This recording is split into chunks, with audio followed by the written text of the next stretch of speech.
Que a graça e a paz do nosso Senhor Jesus seja com a sua vida e que o poder de Deus faça de você muito mais do que vencedor em Cristo Jesus. Nós estamos estudando sobre a hierarquia dos demônios, falamos sobre principados, potestades, forças espirituais do mal, dominadores, demônios que habitam nas regiões celestiais, segundo a palavra de Deus. A classe de dominadores talvez seja a classe mais próxima de embate e de luta espiritual que nós individualmente ou como igreja combatemos. De todo entendimento de batalha espiritual, de guerra espiritual, de ação de demônios na face da terra, nós precisamos compreender que os demônios mais próximos são esses demônios dominadores que agem amarrando e dominando a vida das pessoas. Eu quero estudar rapidamente com você e usar como ponto fundamental dessa parte do estudo João, Evangelho de João, capítulo 11, verso 43 e 44. É um texto muito conhecido, é a ressurreição de Lázaro, mas a palavra do Senhor, ela diz assim: E tendo dito isto, clamou em alta voz: Lázaro, vem para fora. Saiu aquele que estivera morto, tendo os pés e as mãos ligadas com atadura, o rosto envolto num lenço. Então lhes ordenou Jesus: desatai-o e deixai-o ir. Há uma grande verdade aqui. Jesus fez talvez um dos maiores milagres, um dos mais conhecidos dos milagres de Jesus no Novo Testamento. Lázaro já estava morto há 4 dias. Jesus vai até a aldeia de Marta e Maria, suas irmãs. Jesus ora por Lázaro e ele envia uma palavra depois de retirar a pedra, dizendo: Lázaro, vem para fora. A Bíblia diz que Lázaro sai da morte, mas ele sai com as mãos, os pés amarrados por uma faixa e o rosto também envolvido em um lenço. O que a Bíblia diz é que Lázaro sai da morte, mas ele sai carregando consigo dores e sofrimento do estado de morte que ele estava. Ele sai da morte e ele vem para a vida, mas ele carregava ainda aspectos da morte que o prendia, que o amarrava. Jesus, quando sai, ele vira as pessoas que estavam lá e ele diz assim: desatai-o e deixai-o ir. A luta da igreja contra os dominadores, ela entra nesse nível. Quando nós entendemos que há muitas pessoas dentro da igreja, às vezes a nossa vida é assim, nós estamos na igreja, mas há áreas da nossa vida que ainda estão amarradas pelos dominadores, que estão nos prendendo aquilo que foi a nossa vida do passado. Tem pessoas que bebiam, hoje estão na igreja, mas de vez em quando ainda estão amarradas por aquela lembrança. Existem pessoas que muitas vezes foram oprimidas, pessoas tristes, angustiadas, e que hoje estão na igreja vivendo o mesmo estilo de vida, estão trazendo consigo uma ação espiritual maligna para amarrar e destruir. As maldições são aspectos espirituais com que faz com que a pessoa que está em Cristo Jesus carregue consigo heranças e coisas do passado que ela nem deveria carregar mais, mas ela continua em Cristo Jesus, ressurreto com uma nova vida, mas amarrada por aquilo que o dominou no passado. Então entenda o que eu quero dizer a você.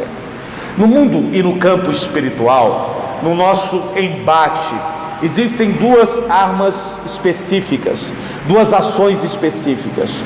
O diabo age na opressão e na possessão. Como eu disse lá atrás, as forças espirituais do mal oprimem, os dominadores possuem. O diabo, nessa batalha espiritual, ele pode ou oprimir ou possuir. Você vai ver no início da sua apostila que a Bíblia, que nós falamos sobre a diferença entre opressão e possessão. A pessoa opressa, ela não fica possessa de um espírito maligno. O diabo não entra dentro da vida dela, o diabo não possui a mente dela, ele fica fora produzindo angústia, tristeza, circunstâncias ruins, ele abre a porta, mas ele mesmo não entra na vida da pessoa. A pessoa possessa é uma pessoa cujo diabo entrou na vida dela, onde ele tem total domínio sobre a vida dela. Então existe uma diferença entre opressão e possessão. A opressão é quando o diabo não entra, a possessão é quando o diabo domina a mente desta pessoa. Entenda, uma pessoa possessa, o diabo toma completamente a mente desta pessoa. Uma pessoa cheia do Espírito Santo, ela pode até cair no chão, mas ela cai no chão, mas a mente dela não está dominada. Ela pode perder muitas vezes a força das pernas, dos braços, pode perder a ação, ou pode tremer debaixo da glória do Senhor, mas a mente dela tem consciência de tudo que aconteceu ao seu redor. A pessoa possessa não. O diabo, quando possui alguém, ele toma a mente, ele assume por completo o governo da vida de uma pessoa.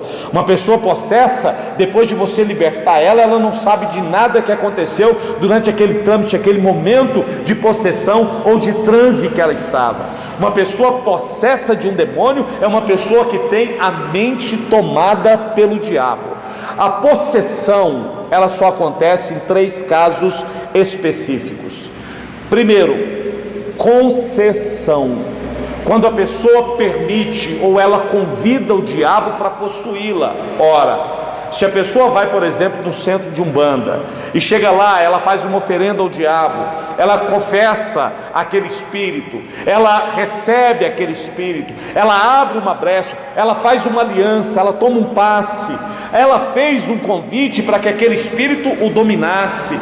Se ela vai lá e oferece algo, ela está convidando aquele demônio a entrar, a agir e a dominar a vida dela. Então entenda, um crente não pode ficar possesso em hipótese nenhuma. Eu vou repetir, um crente, uma pessoa de Deus, não pode ficar possesso de forma nenhuma. A Bíblia diz assim: onde há luz, não pode haver trevas. Aí você me diz, mas bispo, eu já vi crente possesso, já vi pastores, já vi diáconos, já vi líderes possessos, vi pessoas que estão dentro da igreja há muitos anos possuídos de demônios. Ora, se você pega um cristão, uma pessoa de Deus, e ela conversa com o pastor, e o pastor diz a ela: olha, o seu problema é um demônio, o seu problema é que o diabo tem agido contra você, é uma maldição do seu passado, você está debaixo de uma influência espiritual maligna. A pessoa se convence de que ela tem um problema espiritual e que o diabo tem dominado a vida dela. A partir do momento que ela se convence, ela vai receber a oração desse pastor, e ela está ali aberta.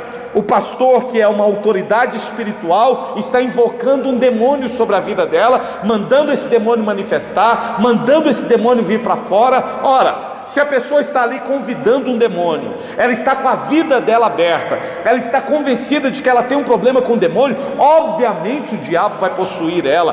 Porém, se a pessoa não convida e ela não abre brecha, e se ela tem o sangue de Jesus sobre a sua vida, em hipótese nenhuma ela pode ficar possessa. O demônio de possessão, ele age primeiro com a concessão, com um convite, ou através de uma oferenda, ou ela foi num culto onde estava aqueles espíritos sendo manifestos, sendo adorados, ou ela fez uma oração, ou ela consagrou o filho, ou ela foi consagrada. Ora, se a pessoa dá uma concessão, obviamente o dominador vai agir sobre a vida dela. Segundo, os pecados constantes. Entenda o que eu vou dizer a você. Todos nós somos pecadores. A Bíblia diz que nós somos pecadores e carecemos da misericórdia de Deus.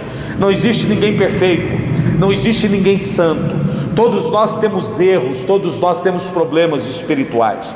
Mas quando a pessoa tem um pecado constante na vida dela, ela erra todos os dias na prostituição, ela erra todos os dias no alcoolismo, ela erra todos os dias nos jogos, ela se sujeita a um dominador que está dominando a vida dela na mentira, no roubo, na prática das coisas erradas. Ora, se a pessoa peca constantemente, não estou falando de queda, não estou falando de tropeços, não estou dizendo da pessoa que errou, arrependeu e confessou os seus pecados. Eu estou dizendo da pessoa que peca constantemente, da pessoa que tem um erro na sua vida que faz com que aquele dominador tenha total poder e total autoridade sobre a vida dela.